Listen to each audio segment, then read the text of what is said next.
Buenos días, hermanos. Os invito a que abráis las Biblias en Oseas capítulo 5.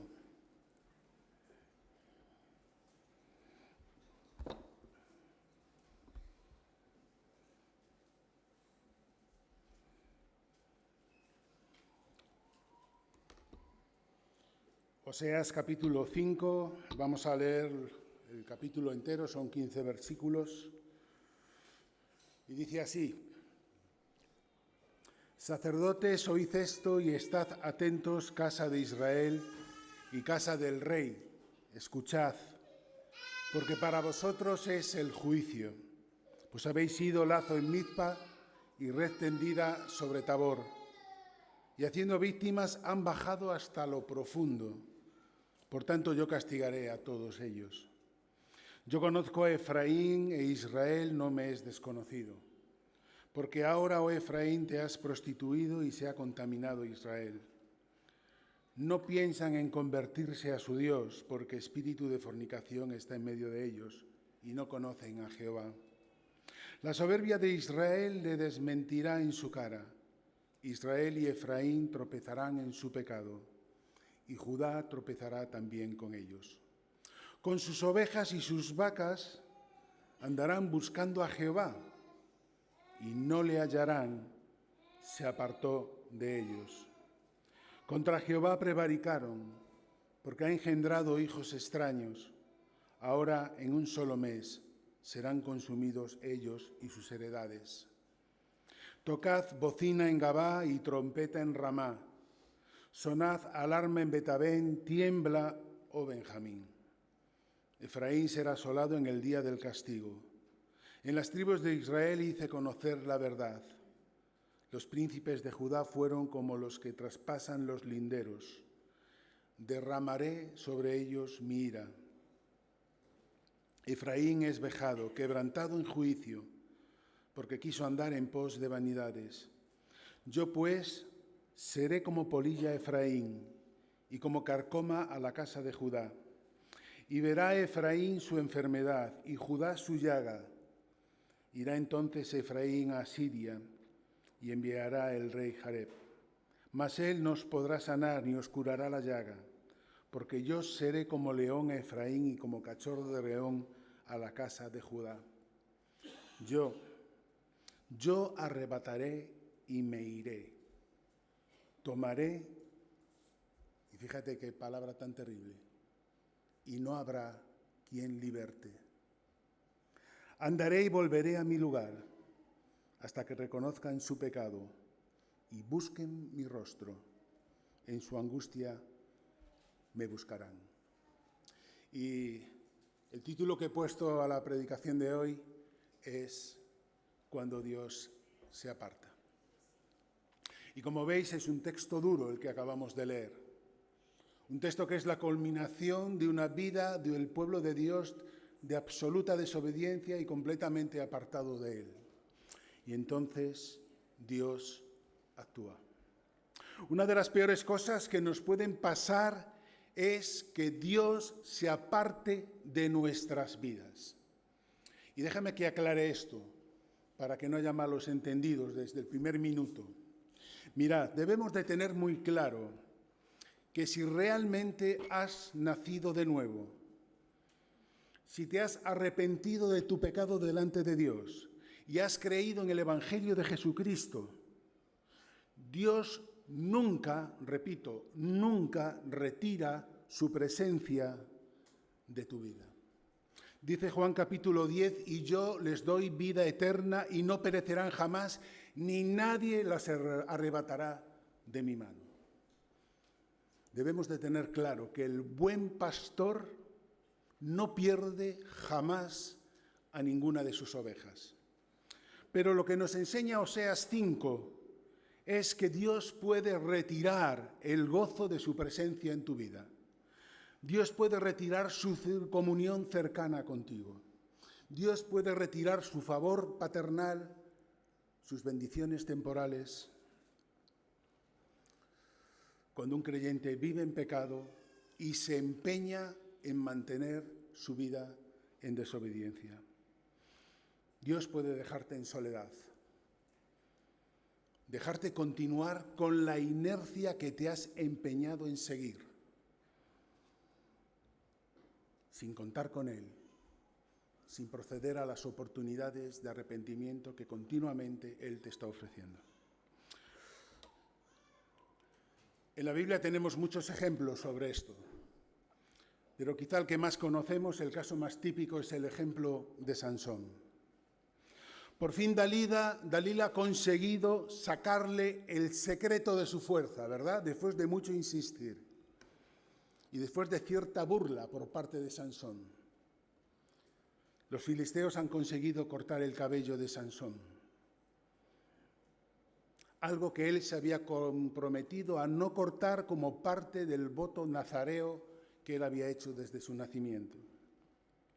Dice Jueces 16, versículo 20, y le dijo: Sansón, los filisteos sobre ti. Y luego él, que despertó de su sueño, se dijo: esta vez saldré como las otras y me escaparé. Pero fíjate qué frase tan terrible. Pero él no sabía que Jehová ya se había apartado de él. A veces pensamos que Sansón perdió la fuerza cuando le cortaron su cabello, como si en su pelo fuese en sí mismo una fuente de poder. Eso era lo que él pensaba y por eso le da esa respuesta a su esposa. El cabello largo, como decíamos antes, era una señal del voto nazareo, de una señal de consagración, de vida consagrada a Dios. Pero por lo que leemos en la Escritura, Sansón no llevaba precisamente una vida consagrada a Dios, más bien una vida consagrada a disfrutar de la vida, de los placeres de la carne y actuar en forma desobediente hacia las demandas de Dios. Es decir, que cuando Sansón se cortó o le cortaron el pelo, no fue el inicio de una caída espiritual, sino que fue la culminación visible de una vida de decadencia que había empezado a estar apartado de Dios desde hacía tiempo. Sabéis, la realidad es que el secreto de la fuerza de Sansón era que el Espíritu de Dios estaba con él. Hasta que un día Dios se apartó y Dios le dejó continuar solo. Y cuando esto ocurre, solo te espera la desgracia. Lo más triste de esta historia es que, como dice la palabra, Sansón no se había dado cuenta de que Dios ya no estaba con él. Su nula independencia de Dios, su inexistente consagración a Dios causó tal ceguera espiritual que ni siquiera se dio cuenta de que el Espíritu de Dios le había dejado. Al final del capítulo 5 de Oseas, en el versículo 15, Dios hace lo mismo con su pueblo y dice: andaré y volveré a mi lugar hasta que reconozcan su pecado y busquen mi rostro. Y al igual que en el caso de Sansón, cuando Dios se aparta, cuando Dios guarda silencio, cuando Dios no está cuidándonos y pendiente de nosotros y nos empeñamos en continuar en una vida de desobediencia, entonces empezamos a estar expuestos a lo que realmente merecemos. Dios, en su amor y en su gracia, nos da lo que no merecemos. Nos da su amor que no merecemos. Nos da una comunión privilegiada con Él que no merecemos. Nos da un perdón que no merecemos. Pero si rechazamos su gracia, o si como creyentes rechazamos vivir continuamente en su gracia, entonces Dios se aparta, guarda silencio y empezamos a recibir en parte lo que realmente merecemos. Y como en el caso de Sansón, hermanos, no va a ser nada bueno. ¿Por qué se llega a esta situación? Versículo 1. Sacerdotes, oíd esto y estad atentos, casa de Israel y casa del rey. Escuchad, porque para vosotros es este juicio, pues habéis sido lazo en Mizpa y red tendida en Tabor. Voy a pedir que paséis a la siguiente diapositiva. Para vosotros es este juicio. Y para alguien en concreto es este juicio, los sacerdotes y los príncipes del pueblo. Cuando Pablo escribe a Timoteo sobre los requisitos de los ancianos y de los pastores, dice: si alguno anhela obispado, buena obra desea. Y yo te diría, bueno, cuidado con lo que deseas, porque los ancianos y los pastores tienen una responsabilidad añadida y algún día Dios la va a exigir. Dice Hebreos 13, obedeced a vuestros pastores y sujetaos a ellos, porque velan por vuestras almas como quienes han de dar cuenta. La responsabilidad es clara para aquellos que de alguna manera están sirviendo en el liderazgo de la Iglesia. Los líderes religiosos de la época de Oseas no solo habían consentido el pecado en el pueblo, sino que habían ido delante del pueblo, guiándolos a vivir vidas de pecado y de desobediencia a Dios. Vidas entregadas a los ídolos de la zona, de los otros pueblos. La labor encomendada por Dios había sido completamente abandonada y habían dejado de lado la orden de guiar al pueblo en la voluntad de Dios. No era cuestión de un tropiezo como todos podemos tener, porque todos somos pecadores. Era una cuestión de no solamente estar instalado en el pecado, sino de animar incluso a otros a hacer cosas que violaban la voluntad de Dios. Versículo 2, habéis sido lazo en Mizpa y red tendida sobre Tabor. Y fíjate lo que dice, y haciendo víctimas. El pueblo eran víctimas de estas guías, de estos líderes del pueblo. Haciendo víctimas, han bajado hasta lo profundo. No se podía pecar más. No podía haber más desobediencia en medio del pueblo de Dios, en gran parte motivado por el liderazgo.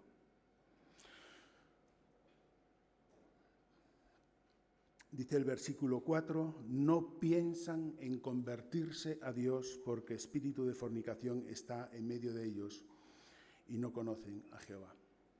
Y sabéis, los cristianos evangélicos, y eso incluye a los ancianos y a los pastores, no son gente perfecta. No son una especie de santitos que miran a los demás por encima del hombro porque están ya por encima de un nivel espiritual en el cual no hay pecado en sus vidas. Eso no es verdad. Todos pecamos, todos caemos, todos en algún momento de nuestra vida volvemos a defraudar a Dios. Porque mientras Dios no nos lleve a su presencia y glorifique nuestros cuerpos y nuestras vidas, el pecado va a seguir siendo una opción clara en la cual podemos caer. Pero, ¿sabes? Si realmente eres hijo de Dios, si realmente has reconocido a Jesús como tu Salvador y Señor, hay algo que es irrenunciable en tu vida, irrenunciable en mi vida. Y es mantener una lucha activa contra la posibilidad de pecar. El pecado no me puede dar igual. Defraudar o desobedecer a Dios no es algo que deja de tener importancia, sino que no solo mantengo una lucha activa, sino una lucha incluso preventiva. Y si hay alguna debilidad en mi vida que me lleva a caer, que me lleva a pecar, entonces mantengo la distancia prudencial necesaria para no defraudar a mi Dios. Porque cuando te alejas de Dios y te instalas cómodamente en el pecado, algo que te satisface, algo a lo que no estás dispuesto a renunciar. Cuando haces esto y sacas a Dios del trono de tu vida, eres tú mismo el que se está sentando en el trono de tu vida. Quizá no tienes ídolos como Asera, como otros dioses de la época, Pero, ¿sabes? El objeto de tu idolatría te has convertido en ti mismo. Tú eres el objeto de esa idolatría. Tú eres el objeto de esa adoración, el yo estoy primero, mi disfrute, mis opciones, sin tener en cuenta las demandas de Dios y lo que Dios exige para nuestras vidas. Muchas veces podemos tener a Dios todo el rato en nuestras bocas, hablar a todo el mundo de Dios, dar lecciones espirituales, a través de la música tener constantemente nuestra playlist cristiana escuchándola a todas horas. Incluso los que tenemos la oportunidad de servir a Dios predicando, enseñando, estar activos en esa actividad y enseñar a otros la palabra de Dios.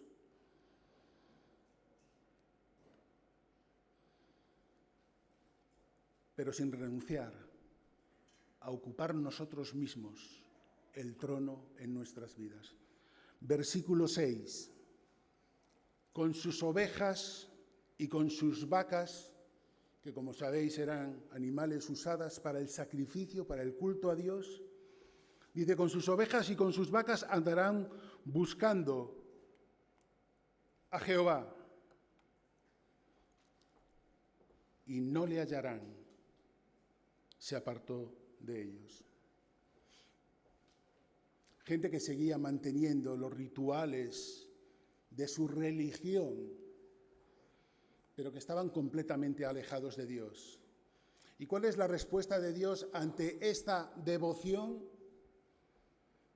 No le hallarán, se apartó de ellos. El resultado de vivir una vida de desobediencia es que Dios se aparta de ti. Dios se retira y te deja continuar en la dirección que tú te has empeñado en seguir. Y entonces, conforme a tus deseos, te deja continuar bajando hasta lo más profundo. Y frente a esto, además, tenemos que asumir y tenemos que aceptar que viene el juicio de Dios. Versículo 8. Tocad bocina en Gabá, trompeta en Ramá, sonad alarma en Betabén, tiembla, oh Benjamín. Efraín será asolado en el día del castigo. En las tribus de Israel hice conocer la verdad. Frente a lo que puedas oír por ahí, si hay algo que nos dice la Biblia y que se va a cumplir, es que el pecado nunca quedará sin juicio y sin castigo. Esta es la realidad. A veces cuando hablamos del pecado de una forma demasiado ligera, demasiado suave. Agustín de Hipona, entre los siglos IV y V, fue el primero en mencionar una frase muy famosa, que empleamos muchas veces. Dios odia el pecado, pero ama al pecador. Una frase que no encontramos de forma literal en la Escritura, pero que se apoya en verdades bíblicas, como Juan 3,16 o como Romanos 5,8. Pero lo cierto es que en la Escritura nos encontramos también con una realidad que no podemos ocultar y que forma parte del Evangelio. Y es que Dios no solo no tolera el pecado, Dios tampoco tolera al pecador que insiste en no arrepentirse y que continúa en su pecado. Porque mirad, el pecado no es simplemente una equivocación. El pecado no es simplemente una acción incorrecta o un acto de desobediencia. El pecado es una acción que atenta directamente contra la naturaleza de Dios, contra la santidad de Dios. Y esto es algo muy serio. Dice el Salmo 5, los insensatos no estarán delante de tus ojos. Aborreces a todos los que hacen iniquidad. Destruirás a los que hablan mentira. Al hombre sanguinario y engañador aborrecerá Jehová. Y esto no es un acto descontrolado o producto de la frustración de Dios. Es el resultado de lo que Dios es, santo, justo y perfecto. Es la oposición santa de Dios contra todo lo que contradice lo que Él es.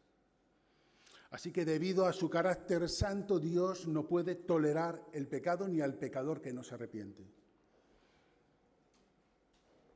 En cambio, Dios también se da la circunstancia de que Él ama al pecador arrepentido, porque su misericordia busca restaurar y salvar.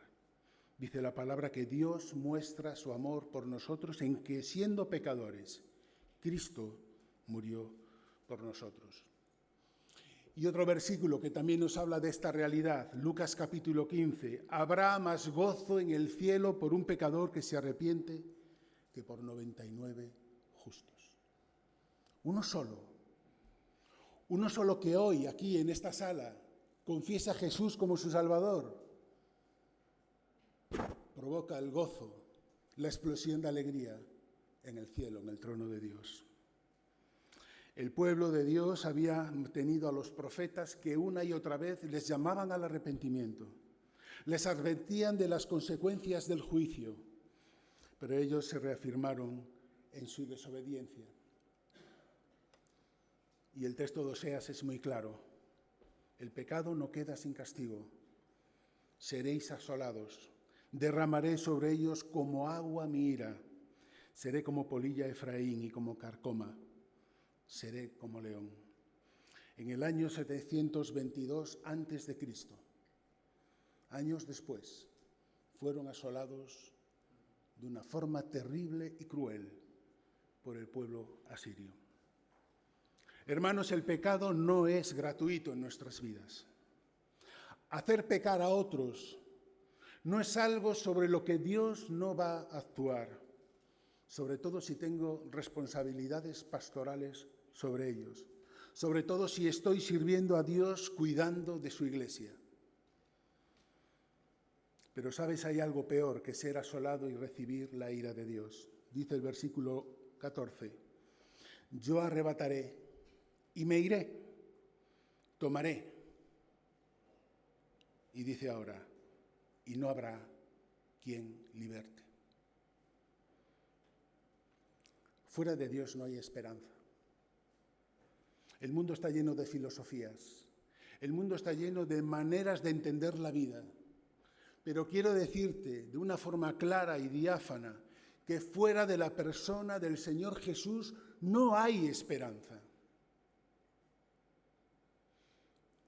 Porque no hay otro nombre bajo el cielo dado a los hombres en el cual tú puedas ser salvo, puedas recibir perdón, puedas recibir salvación. Llega un momento en el que Dios se aparta y fuera de Él no hay esperanza. Hay muchas definiciones sobre el infierno, que no es una alegoría, es algo real. Son las consecuencias de rechazar a Jesús como tu Salvador. Pero hay una que me ha parecido muy interesante y que quiero leeros. Hay múltiples definiciones. Y este autor decía lo siguiente: el hombre se pasa su vida negando a Dios y huyendo de su presencia y huyendo de sus mandamientos y de sus demandas. Al final de sus vidas, Dios les concede lo que tanto han estado buscando: una vida eterna sin Dios, una vida eterna sin su cuidado, una vida eterna sin sus bendiciones, sin su protección frente al daño del mal y al daño de Satanás. El pecado es un asunto muy serio en nuestras vidas. Y si antes decíamos que sin Dios no hay esperanza, esto quiere decir que ni siquiera por nuestros propios medios podemos cumplir con las demandas de Dios para que nuestro pecado sea perdonado. A lo mejor eres una buena persona, a lo mejor tienes un gran corazón, a lo mejor has ayudado a quien has podido a lo largo de tu vida, has sido honesto, has sido justo.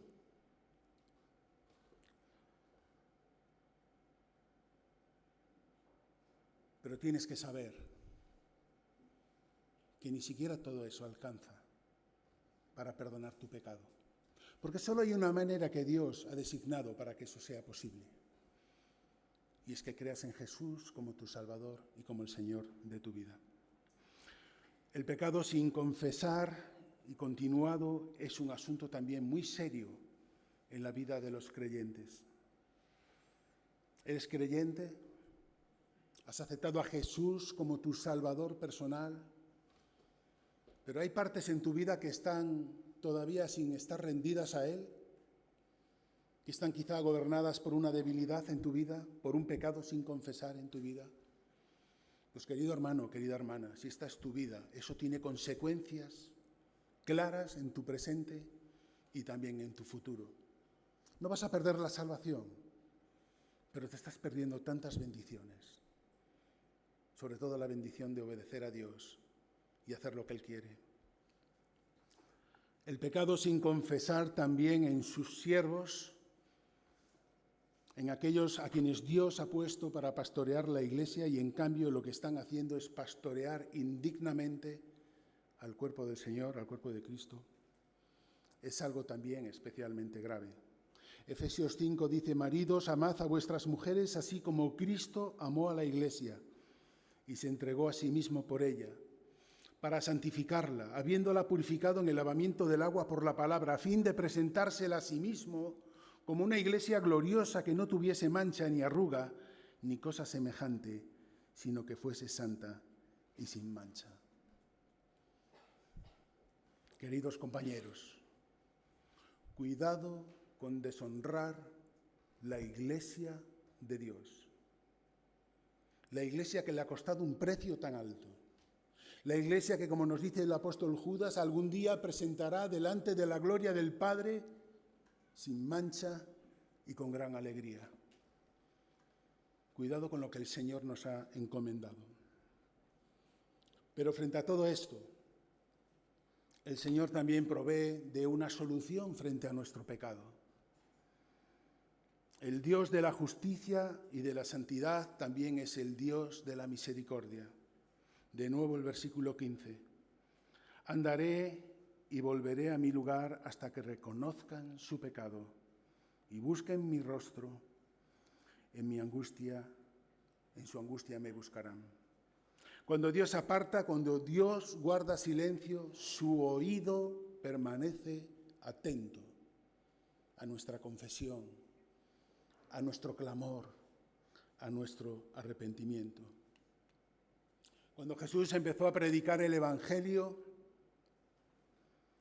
les dijo precisamente esto. En Marcos capítulo 1 dice: arrepentíos y creed en el Evangelio. Creer en Cristo Jesús como tu Salvador personal pasa obligatoriamente por reconocerte pecador delante de Él. Pasa necesariamente por arrepentirte de tus pecados. No se trata de levantar la mano en una reunión, no se trata de pasar al frente de una iglesia o experimentar algún tipo de emoción.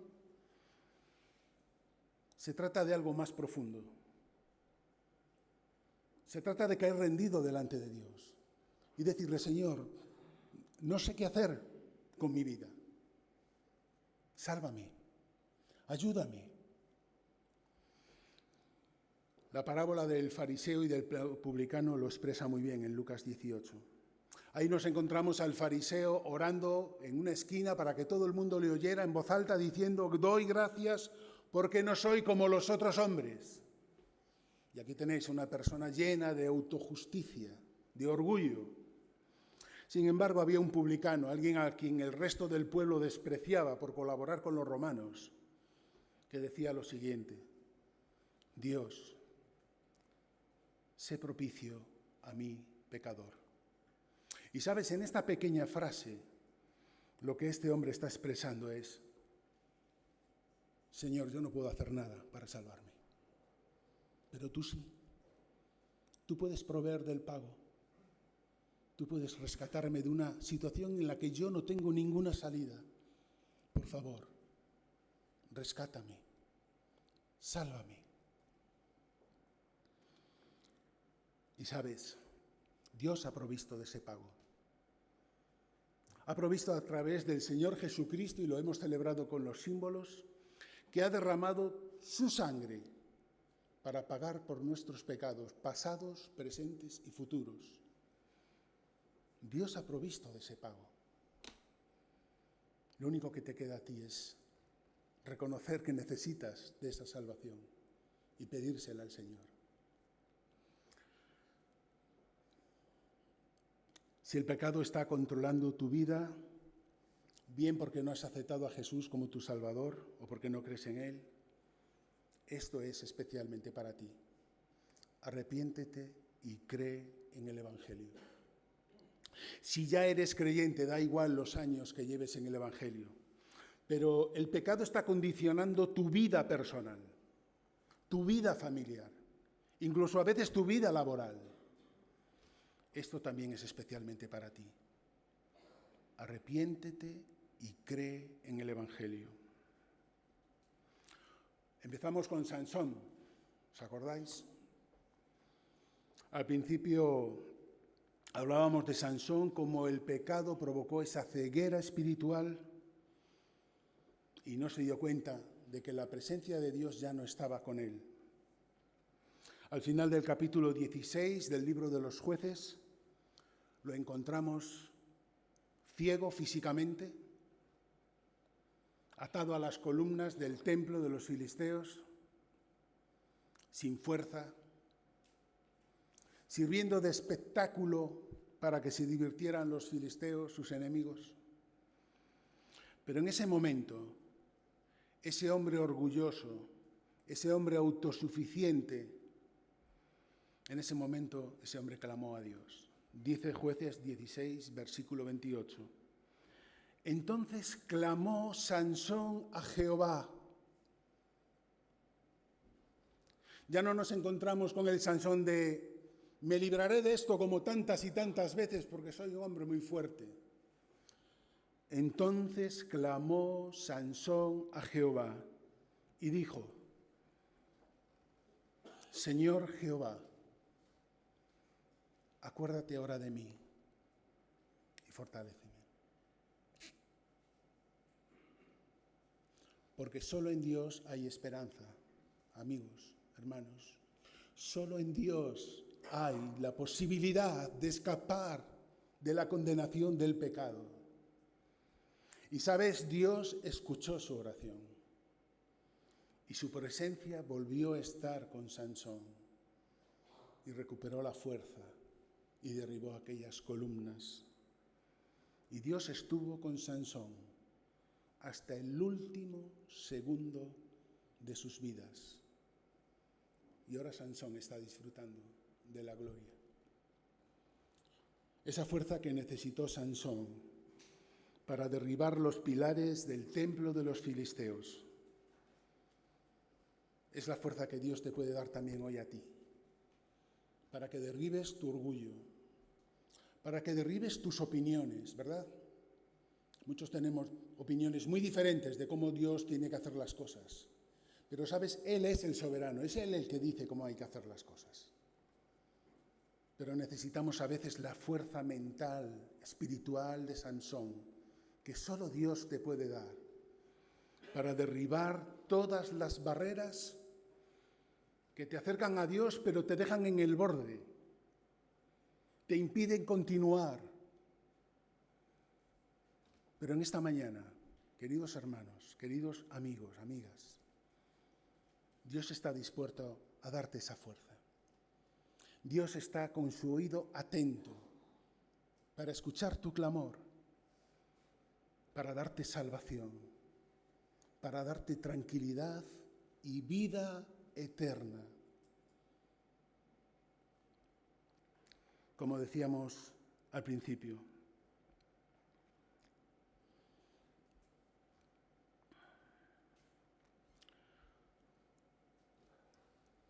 nadie nos puede arrebatar de las manos de Dios. Dice Romanos que ni la muerte nos puede separar del amor de Dios que es en Cristo Jesús. Pues hermanos, que en esta mañana, amigos, le pido al Señor que puedas escuchar su voz.